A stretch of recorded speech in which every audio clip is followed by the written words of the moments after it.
Minecraft is the best-selling game in the world, surpassing 200 million downloads in total. But even with that, our current Minecraft competitive system, MCTiers, is a really bad joke.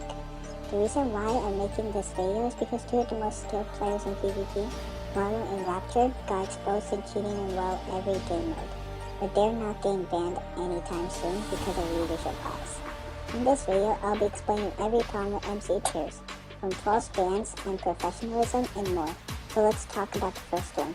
Just remember to subscribe as this video takes a ton of effort to make.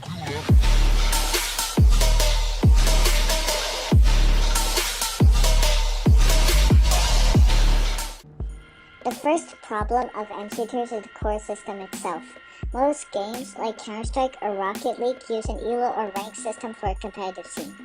Essentially, you rank up by being players and rank down when you lose. However, Minecraft players cannot do this so easily. MCTiers relies on a tier system, where low tier 5 is the worst and high tier 1 is the supreme best. In order to earn a tier, you must join a totally not suspicious Discord server, where you have to wait in queue for sometimes even an hour. And then finally, you get in a call with a tester, who will fight you, and based on how badly you win or lose, the tester will give you a tier. See a problem? Well, first, you have to be online the same time another tester is online, which is a huge issue for people living in a different part of the world, like in Australia or Asia. And secondly, the tester can basically give you any tier they want, so you can imagine a huge conflict of interest. This results in inaccurate tiers, toxicity, and even cheating sometimes. MCTiers has promised to remove the queue altogether and add an elo system, but those promises were never acted upon. And even if people get accurate tiers, there are more problems. See, on MCTiers, you get to retire a tier, meaning that you won't play a game mode anymore. But the problem is that you still keep your tier on the global leaderboard. This means players like Marlow can just retire game modes that they don't feel like competing in anymore. And they will keep their tier forever without any need of defending it. This has many issues, one of them being that it's quite the opposite of future proof. See, collective skill of competitive players is always evolving, and a high tier 1 may only be a low tier 2 in 2030. So in the future, a high tier 1 in Crystal PvP may not even be able to survive against low tier 1s and high tier 2s. But tier testing is only one of the issues of MCTiers. One other issue is the sheer lack of professionalism. The only server you are allowed to test on is mcpvp.club. This would not have been an issue if the server had an actual anti-cheat, but it does not have an anti-cheat, meaning that a lot of the players choose to hack in game modes to disrupt the fun and competitiveness of legit players. The number 1 ranked player in Minecraft, Marlow, was just exposed for cheating in basically every game mode that exists. And she's not getting banned at all, because even though she stepped down from being owner, she uses the current owner, Rai, as a proxy so she stays in power. This is a big issue, but it gets worse. There are also so many people getting banned just for standing up for themselves. Like this one low tier 4 who got banned just for questioning a top player's legitimacy. Or aximity, a high tier 1 in Axe PvP who got banned for cheating, completely different game mode, and is still banned to this day. In fact, let's look at aximity's video on this topic.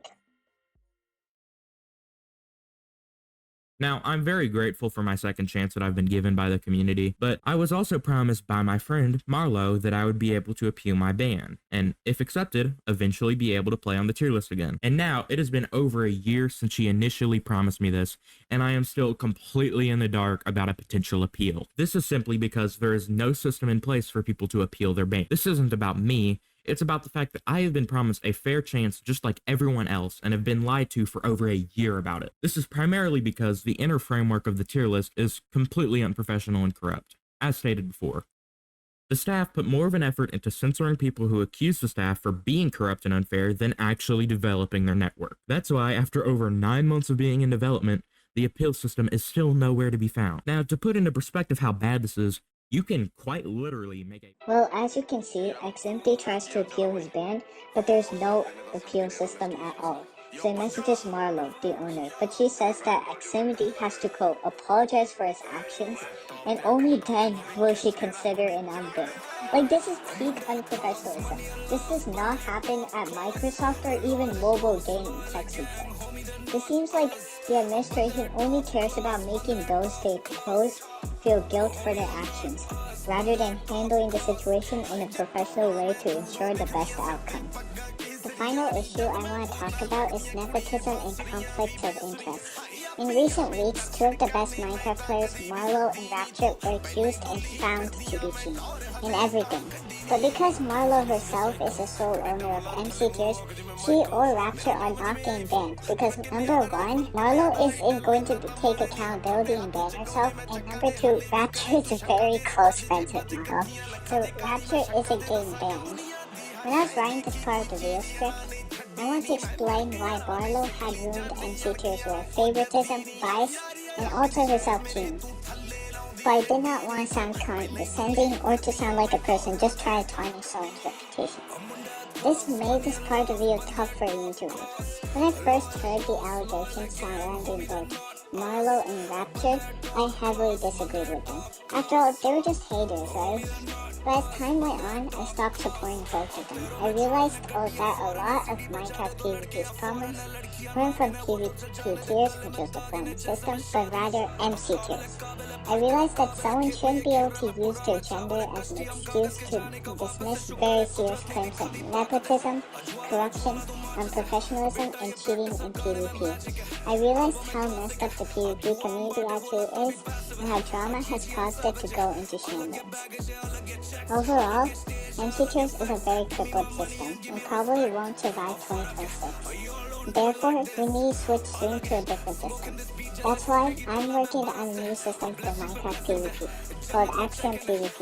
It's in very early development and will take months on end to release. But the idea is that it's an Evbo-based matchmaking system with complete fairness and no human intervention on ranks. The link to a website is in the description, but it's currently in development and therefore is not something to wait for at the moment.